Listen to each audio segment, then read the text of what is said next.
Hello dear students, this is your teacher Sham Vashishtha.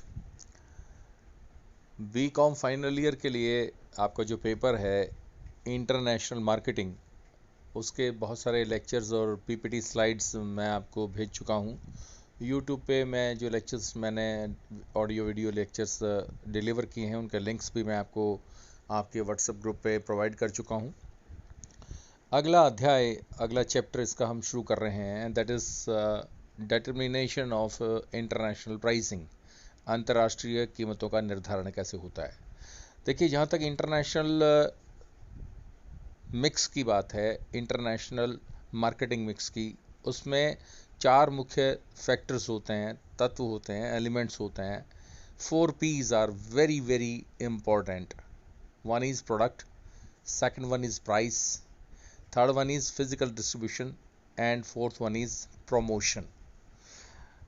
पिछली बार हमने प्रोडक्ट डेवलपमेंट डिज़ाइन के बारे में मैंने आपको लेक्चर भी भेजे हैं और पीपीटी स्लाइड्स भी भेजी हैं। आज हम प्राइसिंग की बात करेंगे, बिकॉज देखिए, बहुत महत्वपूर्ण विषय है कि प्राइसिंग किसी प्रोडक्ट की क्या होनी चाहिए। हेरोल्ड कुंटच ने कहा था, the business of business is business, means the motto of the business is to earn profit. International marketing mix के अलग अलग तत्वों की चर्चा अलग अलग जगहों पर, अलग अलग बुक्स में, अलग अलग रिसर्च जर्नल्स में होती रही है। 7P model, 5P model, 4P model, और 4P is the most famous model as far as marketing mix is concerned, whether it is domestic or international। देखिए, प्राइसिंग का अर्थ क्या है। देखिए, कीमत किसे कहते हैं आपको पता है। कीमत एक मॉनेटरी वैल्यू है किसी भी प्रोडक्ट या सर्विस की, जिसके एक्सचेंज के बदले में जो क्रेता विक्रेता को देता है। ये उत्पाद या सेवा का क्या है, एक्सचेंज प्राइस है। यानी आप उसे प्रोडक्ट देंगे या सर्विस देंगे और ग्राहक आपको क्या देगा, प्राइस देगा, कीमत देगा। कीमत यानी प्राइस मार्केटिंग मिक्स के चार मुख्य जो पी हैं उनमें से एक है।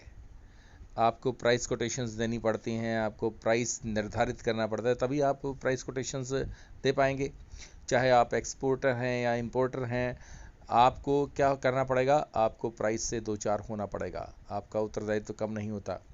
इसके अलावा अलग अलग जो डोमेस्टिक या आपके इंटरनेशनल मार्केट्स हैं, फॉरेन मार्केट्स हैं, उसमें आप ये देखेंगे कि भाई कंपटीशन का लेवल क्या है, पैकेजिंग और आपकी प्रोडक्ट की जो सुरक्षा है उसके संबंध में प्रावधान क्या है, आपके आर्थिक विकास की यानी जीडीपी जिसे कहते हैं, ग्रॉस डोमेस्टिक प्रोडक्शन या इकोनॉमिक ग्रोथ, उसका स्तर क्या है, उपभोक्ताओं की परचेज एबिलिटी, अफोर्डेबिलिटी क्या है। ये सब अलग अलग होते हैं, हर एक देश में अलग अलग होंगे।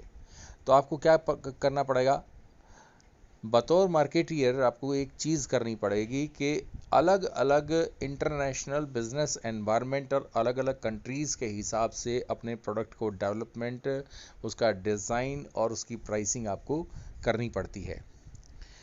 आपको बहुत सारे फैक्टर्स को ध्यान में रखना पड़ेगा। प्रोडक्शन की कॉस्ट क्या है, डिमांड का लेवल क्या है, कंपटीशन का लेवल क्या है, एक्सचेंज रेट क्या है, इंपोर्ट एक्सपोर्ट के टैक्सेस क्या हैं, लीगल रूल्स क्या हैं, आपके जो कंज्यूमर्स हैं उनकी परचेज एबिलिटी क्या है, और अलग अलग देशों में अलग अलग कीमतें इसलिए निर्धारित की जाएंगी।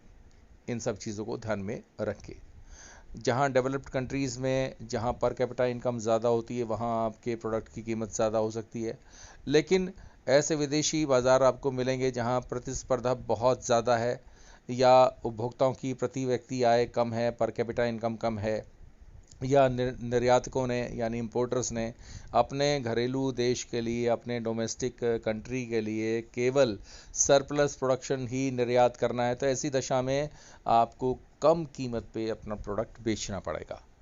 ऐसे में उत्पादक को क्या करना पड़ेगा, निर्यात करने पर निर्यात संबंधी कुछ अतिरिक्त विशिष्ट खर्चे भी करने पड़ेंगे। जैसे अतिरिक्त विशिष्ट स्पेशल प्राइसेस क्या होंगे, ये क्या है, जैसे आपकी ट्रांसपोर्टेशन कॉस्ट है, वेयर हाउसिंग कॉस्ट है, रास्ते में आपको जो उत्पाद की सुरक्षा करनी है, प्रोडक्ट की जो सेफ्टी का इंतज़ाम करना है, सिक्योरिटी का, उसके लिए आपको इंश्योरेंस वगैरह भी करवाना पड़ सकता है। आपको एक्सपोर्ट इंपोर्ट के टैक्सेस हैं वो देने पड़ सकते हैं। आपको जो विदेशी सेल्स एजेंट हैं उनका कमीशन देना होता है। आपको साथ में जो आप एक्सपोर्ट करते हैं उसके संबंध में जो डॉक्यूमेंटेशन होता है उसका खर्चा आपको करना पड़ता है। और इस तरह से अलग अलग तरह से जो निर्यात की कीमतें निर्धारित करते समय आपको इन स्पेशल चीज़ों को भी ध्यान में रखना पड़ेगा।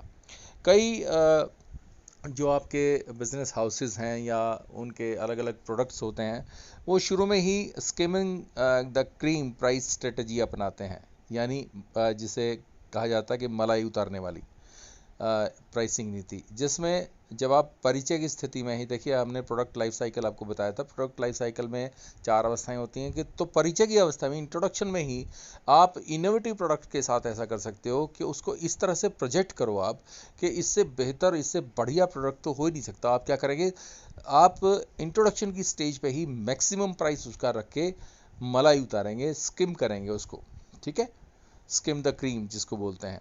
तो वहाँ आप मैक्सिमम प्रॉफिट अर्न करेंगे। लेकिन जैसे जैसे अगली स्टेजेस पे वो चीज़ पहुँचती जाएगी उसके प्राइसेस कम होते चले जाएंगे।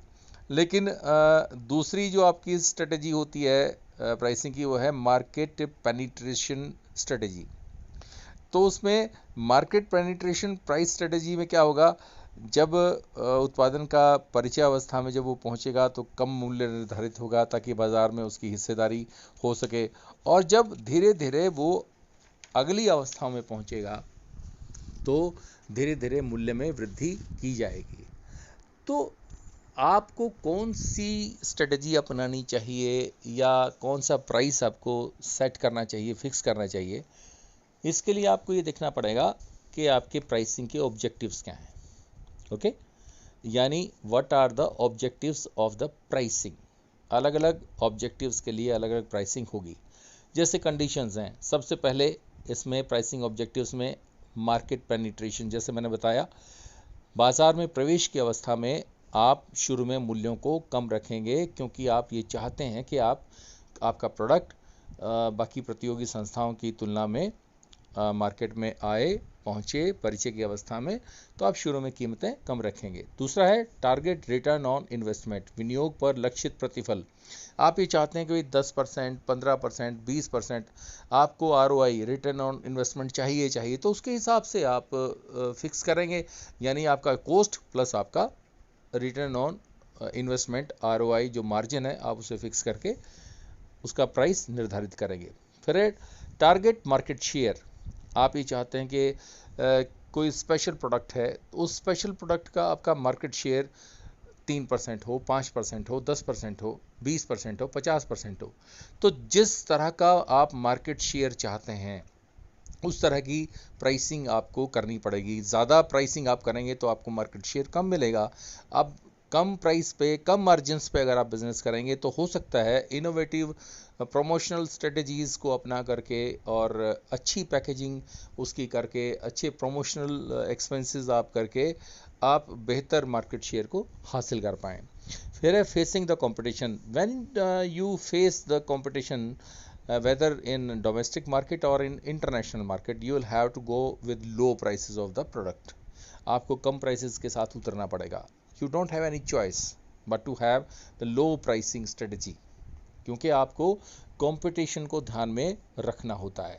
उसके बाद है स्किमिंग द मार्केट क्रीम, बाजार की मलाई उतरने की स्ट्रेटजी अगर आप अपनाते हैं तो आपको क्या करना है, आपने इंट्रोडक्टरी स्टेज पे ही प्रमोशन इतना बढ़िया तरीके से करना है, इतना अच्छा प्रोजेक्शन करना है कि परिचय की अवस्था पे ही इनोवेटिव प्रोडक्ट, आप नए तरीके का प्रोडक्ट लेके आइए और आप profit maximisation on the stage of introduction itself आप उससे ले सकते हैं।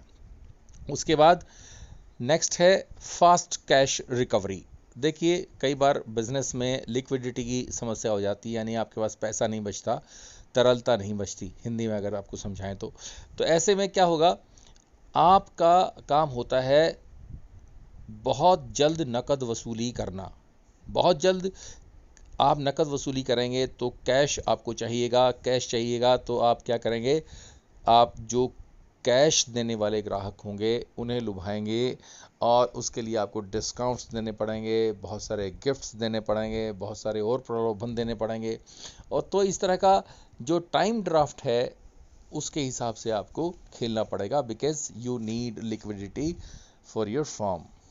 देन मीटिंग एक्सपोर्ट ऑब्लिगेशंस, कई बार जो लीगल ऑब्लिगेशंस हैं, वैधानिक प्रावधानों का पालन करने के लिए एक विपणनकर्ता को अपने कुल उत्पादन का कुछ प्रतिशत अनिवार्य रूप से निर्यात करना पड़ता है।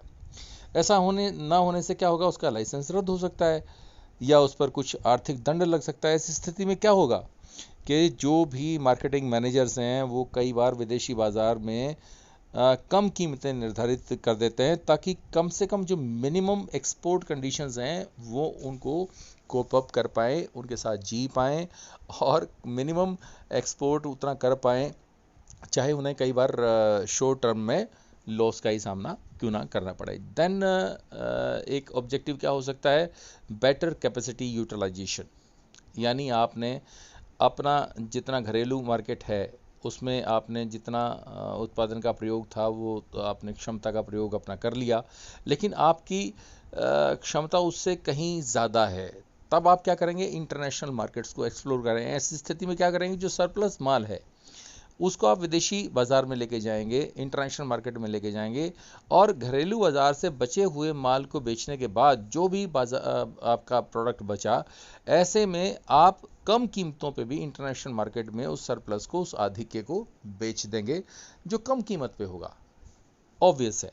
देन प्राइस स्टेबिलिटी, कुछ जो विपणन करता है वो क्या करेंगे, प्राइस वॉर से बचने के लिए, जिसे कीमत युद्ध कहते हैं, प्राइस वॉर, ठीक है, उससे बचने के लिए अपनी जो लॉन्ग टर्म जो आपकी छवि है, इमेज है, गुडविल है, उसको सुधार करने के लिए आप स्थिर कीमत रणनीति को अपना लेते हैं, यानी फिक्स प्राइस पॉलिसी।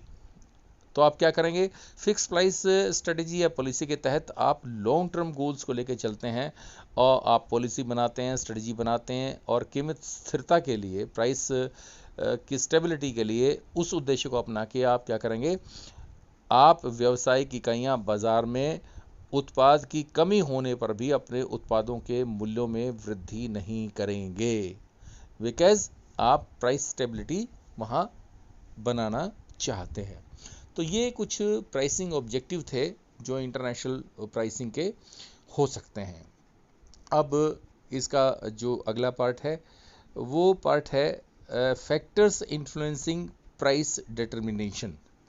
ये चीज़ हम अगले भाग में आपको इस लेक्चर के बताएंगे कि इंटरनेशनल मार्केट में जो प्राइसिंग हम करते हैं उसको प्रभावित करने वाले कौन कौन से तत्व होते हैं। बहुत सारे तत्व इसमें, कोस्ट से लेकर के इकोनॉमिक कंडीशन से लेके, एक्सचेंज रेट से लेकर के, डिमांड है, स्टैट्यूटरी रेगुलेशंस आपके, इंटरनेशनल एग्रीमेंट्स हैं एंड सो ऑन। देखिए IMF यानी इंटरनेशनल मॉनेटरी फंड है, WTO वर्ल्ड ट्रेड ऑर्गेनाइजेशन है, या बहुत सारे इस तरह के इंटरनेशनल लेवल पे जो प्राइस रेगुलेटिंग अथॉरिटीज़ हैं या इस तरह के अलग अलग देशों के समूह हैं, उनके समझौते होते हैं, उसके हिसाब से कीमतों का निर्धारण होता है। प्राइसिंग आमतौर पे तय कैसे की जाती है, प्राइसिंग के लिए जो हमारी कोस्ट होती है उसमें कुछ ना कुछ मार्जिन हम जोड़ देते हैं। फाइनेंशियल अकाउंटिंग हम जब करते हैं तो फाइनेंशियल अकाउंटिंग हमें ये बताता है कि हमारे बिजनेस का स्टेटस क्या है, प्रेजेंट स्टेटस क्या है, प्रॉफिट हो रहा है या लॉस हो रहा है, लेकिन पर यूनिट कोस्ट को फाइनेंशियल अकाउंटिंग नहीं बता पाती। तो इसलिए हमें सहारा लेना पड़ता है कोस्ट अकाउंटिंग का, क्योंकि कोस्ट अकाउंटिंग से हमें ये पता लग जाता है कि पर यूनिट कोस्ट किसी प्रोडक्ट की क्या होती है। और पर यूनिट कोस्ट को निकालने के लिए अलग अलग methods cost accounting and management accounting में आपके पास हैं, ठीक है। अब हम क्या करते हैं, चाहे मटेरियल है, डायरेक्ट मटेरियल जिसको बोलेंगे, डायरेक्ट लेबर है, और अदर डायरेक्ट एक्सपेंसेस हैं which are directly chargeable to the goods, इन सब को मिला करके ये मैं एलिमेंट्स ऑफ कोस्ट आपको बता रहा हूँ, क्योंकि कोस्ट जब आपके पास होगी इसी में आप मार्जिन और प्रॉफिट जोड़ करके प्राइस किसी चीज़ का हासिल कर सकते हैं।